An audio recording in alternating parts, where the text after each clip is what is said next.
Hello दोस्तों, स्वागत है आपका नए वीडियो में नए टॉपिक के साथ। आज का टॉपिक है बोल्ट। बोल्ट एक ऐसी कॉमन चीज़ है जिसके द्वारा दो चीज़ों को टेम्परेरी एक दूसरे के साथ जोड़ा जा सकता है। बोल्ट का यूज़ आपने अपनी लाइफ में कई जगहों पर किया होगा, जैसे कि घरों में या इंडस्ट्री में। अगर घरों की बात करें तो आपने बाइक के अंदर कई जगहों पर बोल्ट लगे देखे होंगे, और अगर इंडस्ट्री की बात करें तो वहाँ पर जो मोटर्स या पंप लगे होते हैं उसके फाउंडेशन के अंदर भी आपने बोल्ट लगे देखे होंगे। तो आज की वीडियो में हम जानेंगे बोल्ट क्या होता है, बोल्ट कितने टाइप के होते हैं और कौन सा बोल्ट कहाँ पर यूज़ करा जाता है। तो शुरू करते हैं आज के वीडियो को। तो सबसे पहले हम जानेंगे बोल्ट होता क्या है। बोल्ट एक ऐसा फास्टनर है जिसके ऊपर एक्सटर्नल थ्रेड बनी होती है और इसको एक नट के साथ यूज़ करा जाता है, जिस पर टॉर्क लगाकर या तो कसा जा सकता है और इसको लूज़ भी करा जा सकता है। बोल्ट के ऊपर एक्सटर्नल थ्रेड होती है, इसलिए इसको हम मेल पार्ट कह सकते हैं, और नट के अंदर इंटरनल थ्रेड होती है, इसलिए हम नट को फीमेल पार्ट भी कह सकते हैं। जब कभी हमें कोई भी दो चीज़ों को जोड़ना हो तब हम उसके जो छेद होते हैं उनको आपस में अलाइन करते हैं और उन छेद में से बोल्ट को गुजार कर नट की सहायता से कस देते हैं, जिससे वो दोनों चीज़ें आपस में टेम्परेरी रूप से जुड़ जाती हैं। और अगर हमको जब उन दोनों चीज़ों को अलग करना हो तब हम नट और बोल्ट को लूज़ करके उन दोनों चीज़ों को अलग भी कर सकते हैं। तो इस तरीके से हम ये भी कह सकते हैं कि जो हमारा नट बोल्ट का जो जॉइंट है ये एक टेम्परेरी जॉइंट होता है। यहाँ पर हम जान लेते हैं कि जो बोल्ट की बेसिक डायमेंशन क्या होती हैं, क्योंकि इन्हीं डायमेंशंस के आधार पर या इनके पार्ट्स के नाम के आधार पर हमारे जो आगे के बोल्ट्स हैं वो पहचानना आपको आसान हो जाएगा।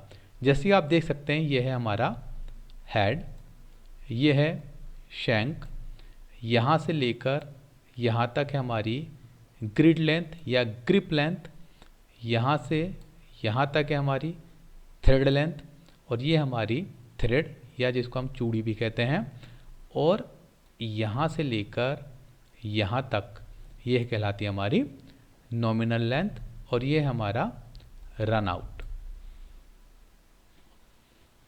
हमारा जो बोल्ट है वो मेनली स्टील से बना होता है, लेकिन ये जो स्टील होते हैं हमारे एज़ पर रिक्वायरमेंट अलग अलग तरीके के हो सकते हैं। जैसे कि हमारा स्टील है ये low carbon steel, medium carbon steel, low carbon martensite steel, weathering steel, alloy steel, medium carbon alloy steel. आजकल जो हमारे खिलौने आ रहे हैं बच्चों के, वहाँ पर हम प्लास्टिक के नट बोल्ट्स भी यूज़ कर रहे हैं। अब हम जानेंगे बोल्ट कितने टाइप के होते हैं। तो पहला बोल्ट है हमारा एंकर बोल्ट। एंकर बोल्ट का यूज़ वहाँ पर करा जाता है जहाँ पर किसी भी कंक्रीट स्लैब से किसी भी स्ट्रक्चरल मेंबर को जोड़ना होता है, और ये स्ट्रक्चरल मेंबर या कंपोनेंट जैसे कि खंभा हो सकता है, मोटर हो सकती है, या पंप भी हो सकता है। एंकर बोल्ट यूज़ करने के दो तरीके हैं कि पहले एंकर बोल्ट को पोजीशन कर दिया जाए, बाद में कंक्रीट डाली जाए, और दूसरा तरीका है कि अगर कंक्रीट डल चुकी है और वो सॉलिड हो चुकी है तो उसके अंदर ड्रिल कर लिया जाए और उसके अंदर बोल्ट को डाला जाए। एंकर बोल्ट हम यहाँ पर देख सकते हैं इस तरीके से होते हैं। एंकर बोल्ट का ये जो पार्ट है जिस पर थ्रेड नहीं बनी होती है ये कंक्रीट के अंदर रहता है, और थ्रेड वाला पार्ट हमेशा ऊपर रहता है। जैसे कि आप देख सकते हैं ये हमारा थ्रेड वाला पार्ट ऊपर है जिस पर हमने बाद में नट कस दिया है, और ये जो खंभा है इस कंक्रीट स्लैब से जुड़ चुका है। और आप देख सकते हैं यहाँ पर भी ये हमारे एंकर बोल्ट हैं।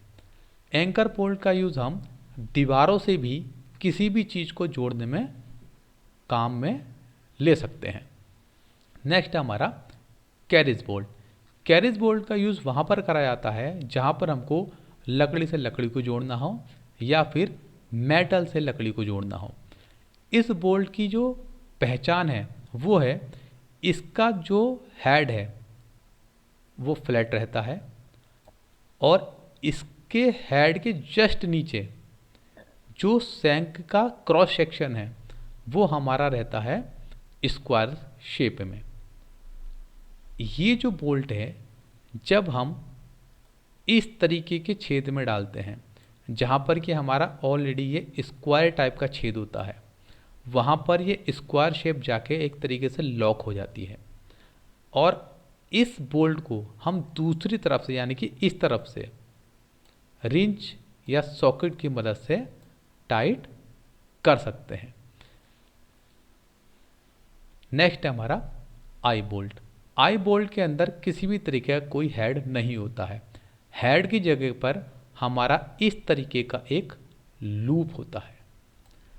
इस बोल्ट का यूज़ हम दो जगह पर कर सकते हैं, या तो वजन उठाने में या किसी भी केबल या वायर को रूट करने में या गाइड करने में। अब हम देखेंगे कि आखिर ये वजन उठाने के काम में कैसे आता होगा।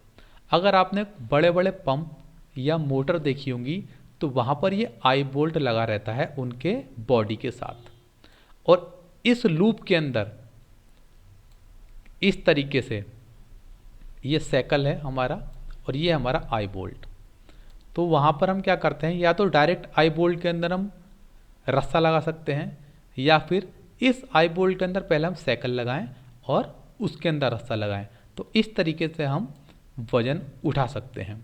और अगर हमको केबल गाइड करनी हो तो हम इस तरीके से केबल को गाइड करते हैं ताकि केबल से किसी भी तरीके का कोई एक्सीडेंट ना हो। नेक्स्ट है हमारा फ्लैंज बोल्ट। फ्लैंज बोल्ट की पहचान होती है कि इसका जो हेड होता है उसके साथ ये एक वाशर टाइप का फ्लैंज लगा रहता है, और इसका फ़ायदा ये होता है कि जो फोर्स है वो इक्वली एक पूरे एरिया पर डिस्ट्रीब्यूट हो जाता है। सेकंड पहचान है कि इसकी जो थ्रेड होती हैं वो शुरू से लेके लास्ट तक बनी रहती है। इस टाइप के बोल्ट का यूज़ हम ऑटोमोबाइल और पाइपिंग में करते हैं। पाइपिंग सिस्टम में इस बोल्ट का यूज फ्लैंज को टाइट करने में या होल्ड करने के काम में लाया जाता है। तो जैसे कि आप देख सकते हैं ये हमारा पाइप और ये है पाइप का फ्लैंज, और इस पाइप के फ्लैंज को इस तरीके से बोल्ट के द्वारा पकड़कर रखा गया है। नेक्स्ट हमारा हेक्स बोल्ट। हेक्स बोल्ट को हम हेक्सागोनल बोल्ट भी कहते हैं क्योंकि इसका जो हेड होता है वो हेक्सागोनल शेप का होता है। हेक्सागोनल का मतलब होता है जिसकी 6 साइड हो, जैसा कि आप देख सकते हैं 1 side, 2 side, 3 side, 4 side, 5 side और 6 साइड। इस टाइप के बोल्ट के साथ हम नट और वाशर को कंपलसरी यूज़ करते हैं। इस टाइप का जो बोल्ट होता है वो लकड़ी से लकड़ी को, मेटल को मेटल से और मेटल से लकड़ी को जोड़ने के काम में लाया जाता है। और इस टाइप के बोल्ट को टाइट करने के लिए हमको रिंच या सॉकेट की ज़रूरत पड़ती है। जैसे कि आप देख सकते हैं यहाँ पर मेटल से मेटल को इस हेक्सागोनल बोल्ट की सहायता से जोड़ा गया है। फिर आता हमारा जे बोल्ट। जे बोल्ट में भी कोई भी हेड नहीं होता है, लेकिन इसके एक सिरे पर थ्रेड बनी होती है जहाँ पर हम नट को यूज़ कर सकते हैं। जे बोल्ट का यूज़ हम 2 तरीके से कर सकते हैं, या तो हम इसको as a anchor bolt use करें और दूसरा तरीका होता है इसको हम बिल्डिंग के काम में लाएं, जैसे कि रूफिंग वर्क में। अगर आपके घर पर टिन की या सीमेंट की चादर पड़ी होगी तो वहाँ पर आपको ये बोल्ट देखने को मिल जाएगा। जैसे कि आप इस पिक्चर में देख सकते हैं ये जो है ये हमारी टिन की चादर है और ये हमारी एक लोहे की बीम है, और इस चादर को इस तरीके से जे हुक की मदद से पकड़ा गया है, और ये जो हमारा छेद दिख रहा है आपको इससे ऊपर मिलेगा इसका ये वाला पॉइंट, यानी कि थ्रेडेड वाला पॉइंट, और ऊपर एक कसा हुआ इसके नट। अब क्या होगा, ये जो चादर है इस बीम के साथ अटैच हो गई है और ये जो बीम है हमारी दीवारों की सहायता से रहेगी। फिर आता हमारा यू बोल्ट। यू बोल्ट देखने में यू शेप का होता है और इस टाइप का जो बोल्ट होता है उसके दोनों एंड पर थ्रेड होती हैं, जैसे कि आप देख सकते हैं इस पर भी थ्रेड है और इस पर भी थ्रेड है। इस टाइप के बोल्ट का यूज़ हम रोप को, चेन को, ऑटो कंपोनेंट को या पाइप वर्क को सपोर्ट करने के लिए करते हैं। जैसे कि आप देख सकते हैं ये एक पाइपलाइन है और एक ये पाइपलाइन है, तो यहाँ पर आप देखेंगे यू बोल्ट का यूज़ करा गया है और यहाँ पर भी यू बोल्ट का यूज़ करा गया है ताकि ये जो पाइपलाइन है अपनी जगह पर बनी रहे और हिले डुले नहीं। फिर आता हमारा मशीन बोल्ट। मशीन बोल्ट देखने में हेक्सागोनल बोल्ट के तरीके से होता है और इसका यूज़ मेटल को मेटल से जोड़ने के काम में लाया जाता है, लेकिन इन दोनों में थोड़ा सा फ़र्क है। जो हमारे हेक्सागोनल बोल्ट होते हैं उनका जो हेड होता है वो चैम्फर्ड होता है, लेकिन मशीन बोल्ट का हेड चैम्फर्ड नहीं होता है और इसकी जो सरफेस है वो वाशर सपोर्ट भी नहीं होती है। मशीन बोल्ट या तो हेक्सागोनल हो सकता है या फिर स्क्वायर हेड भी हो सकता है, लेकिन हेक्सागोनल बोल्ट केवल हेक्सागोनल ही होगा। और आप इस पिक्चर में देख सकते हैं ये जो मशीन बोल्ट है हमारा स्क्वायर शेप है। फिर आता है लेग बोल्ट।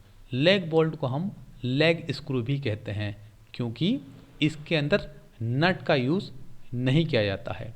इस टाइप के बोल्ट का यूज़ वहाँ पर करा जाता है जहाँ पर हमारा भारी वजन सहना हो और ये खासकर फ्लोरिंग और डेकिंग के काम में लाए जाते हैं। इस टाइप के बोल्ट का यूज़ जो बड़े बड़े टिम्बर्स होते हैं उनको एक दूसरे से जोड़ने के काम में लाया जाता है जहाँ पर काफ़ी ज़्यादा मात्रा में प्रेशर और वजन हो। लेग बोल्ट स्टैंडर्ड बोल्ट के कंपैरिजन में ज़्यादा लंबे होते हैं। इनकी जो लंबाई होती है मिनिमम 1 इंच होती है और जो इनका डायमीटर होता है मिनिमम 1/4 इंच होता है, जबकि जो बाकी बोल्ट हैं वो लंबाई में छोटे हो सकते हैं। Shoulder bolt. शोल्डर बोल्ट को हम स्ट्रिपर बोल्ट भी कहते हैं। यह है हमारा शोल्डर बोल्ट। शोल्डर बोल्ट के अंदर क्या होता है, एक शोल्डर होता है। अब शोल्डर कौन सी जगह है, शोल्डर बोल्ट है हमारा ये जिस पर कि थ्रेड नहीं कटी हुई है। इसकी खास बात होती है कि इस पोर्शन पर जिस पर थ्रेड कटी हुई है उसका डायमीटर इस शोल्डर से कम रहता है।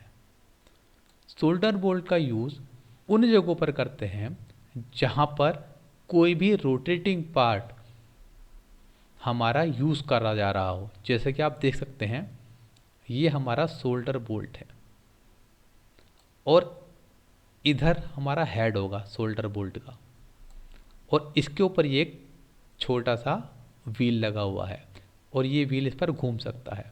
अब ये व्हील हमारा इस शोल्डर पार्ट पर घूमेगा और ये जो शोल्डर पार्ट है इस व्हील के लिए शाफ्ट या एक्सल का काम करेगा।